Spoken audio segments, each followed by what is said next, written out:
The kick's power comes from the torque generated by the rotation of the hips. It's the same principle that cracks a whip. Turning the hips just a few degrees forces the foot to travel a much greater distance and creates a lot of speed as it does. The longer the leg and quicker the rotation, the faster the kick. And unlike karate, Muay Thai fighters are also taught to strike with the hard bone of the shin. A Muay Thai kick can generate roughly the same force as a baseball bat, enough to crack Basically, a rib. It works like a point of a knife. All the force is magnified by being concentrated in a small, hard area. Even if the elbow doesn't deliver a knockout, it will almost always leave a nasty cut, and often getting in close neutralizes the opponent's weapon advantage. Then, in the clinch, we bring the power of the knee to bear. Unlike the kick, which relies on rotation to create power, the knee gets its power from leverage. Pulling our opponent down as we drive the knee up can deliver up to 2.5 tons of force, enough to lift a car. It's not the arms, but the legs that drive this. Like a piston, the explosive power of the legs is capable of generating hundreds of pounds of force, all to a very vulnerable area, the soft underside of the opponent's jaw. Like the Hanuman move, the flying knee relies on the explosive power of the legs. But rather than spread the power of our blow over two fists, it concentrates it into the spear point of the knee and combines it with the force of gravity. It's the equivalent of hitting our opponent in the chest with a sledgehammer. Works on a concept called the couple. Basically, it's two levers linked at a single fulcrum, the elbow lock. And it doubles the foot-pounds of torque you can generate when compared to a single-arm lock. There's more than enough force to flip an opponent to the mat or dislocate his elbow. Using the twisting motion of the torso to drive the strike, the business end of the hardwood fighting stick can quickly accelerate to more than 25 miles per hour. On contact with the skull, the energy is enough to cause a depressed fracture.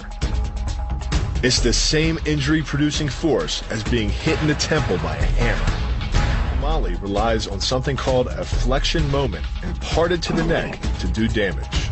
An average man's neck can withstand about a 140 foot-pound flexion moment.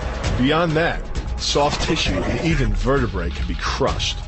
By bringing your weight down fast, this move could easily deliver twice that amount of force. And it wouldn't just end a fight. It could leave your opponent paralyzed or dead. Close, the opponent's neck is exposed. But because of the close range, the hand doesn't generate a huge amount of force. It's enough to stun, but probably not enough to cause severe injury. But replace the hand with a weapon, a stick or a knife, as you would in combat, and this could become a kill shot. The kick's power comes from the snap of the knee. The snap is created when the quadricep, the largest muscle in the body, contracts and pulls the tendon connecting to the foot over the knee. Using the knee as a pulley, the strength of the quad is enough to accelerate your foot to speeds close to 30 miles per hour. Because the area of impact is focused on a small part of the foot, it magnifies the force of the blow, making it capable of dropping 1,000 pounds of force on your head. It's like getting whacked in the head with a Louisville Slugger. Works by taking the opponent's blow at an angle, which deflects the energy of the blow away from the vulnerable torso. The harder you block, the further his blow will be deflected, and the more open he'll be to a counter strike. Rotating your fist 180 degrees right before it strikes the intended target. The twisting snap of the arm maximizes the speed of the punch and magnifies the force of the blow by concentrating the impact on the first two knuckles of your hand. Done correctly, it can deliver as much energy as a bowling ball dropped from the top of a house, more than enough to cause soft tissue damage or break a rib. Because it swings through such a wide arc, the wrist is moving at speeds of up to 43 miles per hour.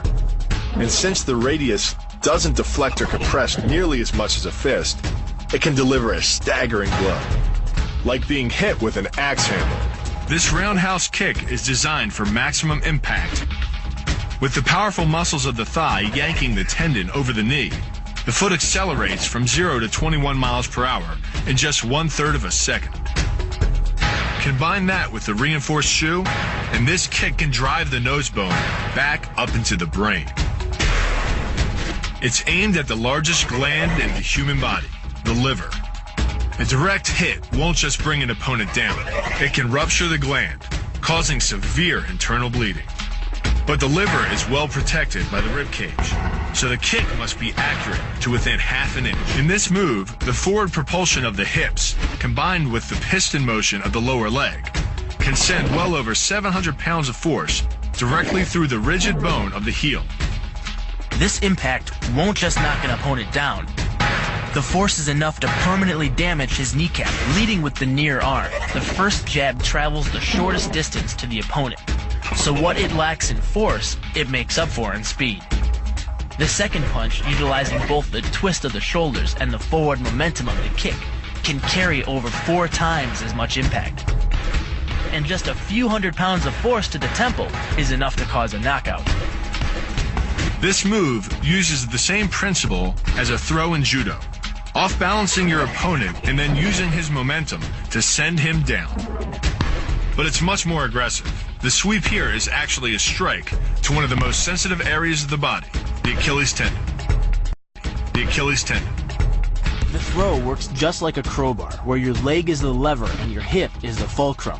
The trick is positioning your body in just the right place. If you're just an inch off the placement of your thigh and hip, the amount of energy needed to throw an opponent can more than double.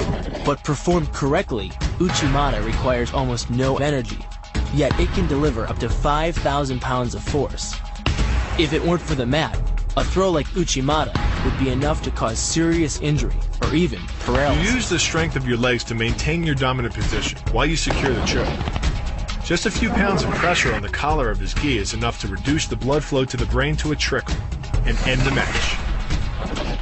Hold this move for 10 seconds and the fighter will black out. Hold it just a bit longer and he's dead. By bending the elbow across the fulcrum of your hips, you're subjecting the weak joint to the leverage of 2 strong forces: the pull of your thighs on his shoulder and your hands on his wrists. As little as 1,000 pounds of force can be enough to destroy the elbow. The leverage of the armbar can supply much more than that. The sacrifice throw is a simple lesson in conservation of energy. The stronger the opponent attacks, the further he gets thrown. It works like a catapult, where your opponent's momentum supplies the counterweight. The faster he's going, the further he's going to fly, and the harder he's going to land. That land with the side, ball, or top of the foot. The gastrizin uses the heel to deliver the blow. This alignment of the heel, ankle, lower leg complex channels some 2,000 pounds of force into the opponent. More than enough to break a baseball bat.